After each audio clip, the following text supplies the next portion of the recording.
So the Super Bowl is here. It's felt like it's been a long time since we've had a meaningful football game, and that's one thing that I really hate about football is you have to wait so long for the Super Bowl. I know it's very hard to find the perfect balance of when to put the Pro Bowl so that still stays a little bit relevant.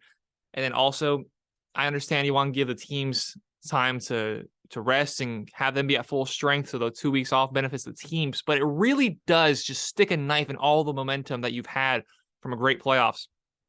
Either way, it's here. Sunday, Chiefs, Eagles, it is here. And probably should have seen this coming. Two number one seeds, arguably the two best teams all year long. I was wrong in the conference finals. I thought it was going to be the 49ers and the Bengals, so I was completely wrong on that aspect of it. But we have ourselves a very entertaining Super Bowl. We have the Battle of the Kelce's, of course. They're not going to be on the field at the same time, outside maybe a Hail Mary if you put Travis Kelce in, if the Eagles are going to throw a Hail Mary. You have the Battle of the Kelce's.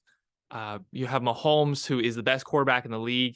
You have Jalen Hurts, who has really emerged, and I've become a really big fan of Jalen Hurts this year. That I was critical of him last year. I'll put my hand up and say that I was critical of him. I was like, he needs to get better at throwing in the pocket. He needs to be more comfortable just staying in the pocket. And both of those things he's done, and he's obviously still got those incredible athletic traits. And adding AJ Brown doesn't hurt. They found a way to keep Jason Kelce, threw a lot of money at him, and that's really benefited Jalen Hurts' development. And Nick Sirianni as a coach, I don't really like all this comments about, oh, he's just given the golden key. He's been handed, a cruise ship, basically, all luxuries involved, and he's just carrying it along for the ride. Well, I've seen a lot of teams with a lot of talent that haven't gotten to the Super Bowl. I've seen a lot of teams with a lot of talent that haven't got the number one seed. Yeah, he had an easy route in the playoffs. That's undeniable. Going against the Giants, but a lot of people did pick the Giants to upset the Eagles. Kind of revisionist history on that one. And then going against a team without a quarterback, yeah, there's been teams with a lot harder routes to the Super Bowl that we've seen. But the Eagles certainly still deserve to be there, both sides of the ball.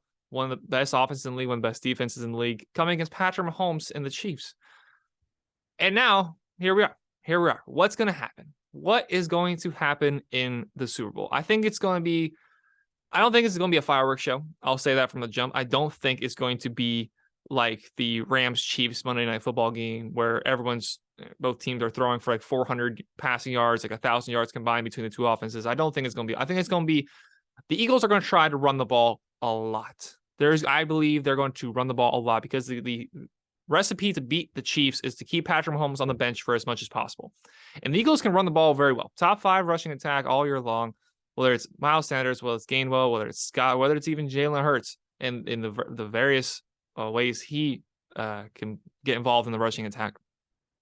They're going to see a lot of rushes. I expect 30 plus rushing attempts for the Eagles, trying to keep the clock, trying to have the better time of possession, and keep Mahomes on the bench for a long time. I don't think it's going to be a high scoring game. So that is the Eagles' key to success. Run the ball a lot, keep the ball out of Mahomes' hands, and try, I guess, just that. The Chiefs' key to success: get Travis Kelce involved early and as often as possible. They don't have a go-to wide receiver, quote unquote, obviously without Tyreek Hill. But get Travis Kelce involved early, because that's then going to open up the rest of the fields. And Mahomes, in fairness to him, probably doesn't need the field to be opened as much as some quarterbacks would. But getting the ball to Travis Kelce, I'd probably drop 3 plays on the first drive alone, just quick hitters, maybe take a little chunk play, but get him to Travis Kelce as much as possible. And then that opens up the rest of the field. Chiefs do have a little bit injury issues involving Juju. McCole Hardman just got put on IR.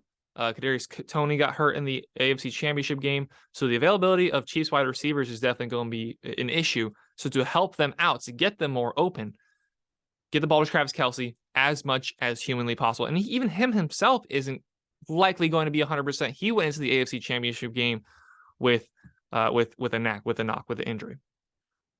Honestly, I've been pretty set in stone on who I think is going to win this game. I'll be honest. I'll be perfectly transparent. I want the Philadelphia Eagles to win.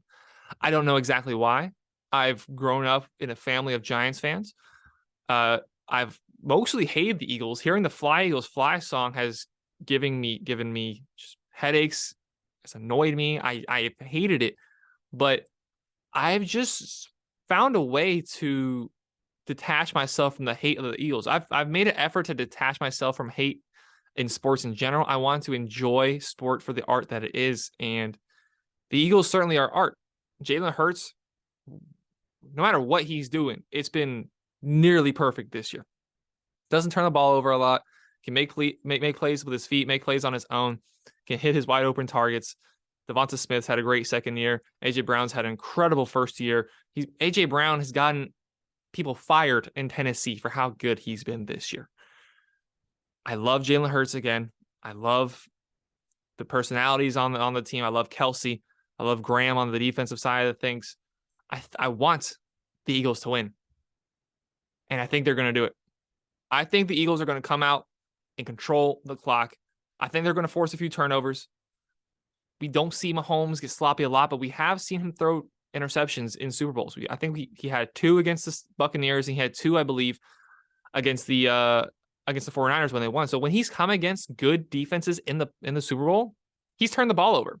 He's got 4 turnovers, if I'm not mistaken, maybe even 5 in 2 Super Bowl appearances. I believe they're going to do everything they can to make him uncomfortable. He's still going to be a little wobbly with the ankle injury, the high ankle sprain. Going to throw blitzes at him again early, try to move him off center, which in theory is something you don't want to do because he's incredible throwing on the run. But try to get him going against his body, try and get him rolling to his left where he's being chased by defenders, trying to make a play. Maybe he tweaks it up again. I think they're going to throw a lot of pressure at him early and force a couple turnovers.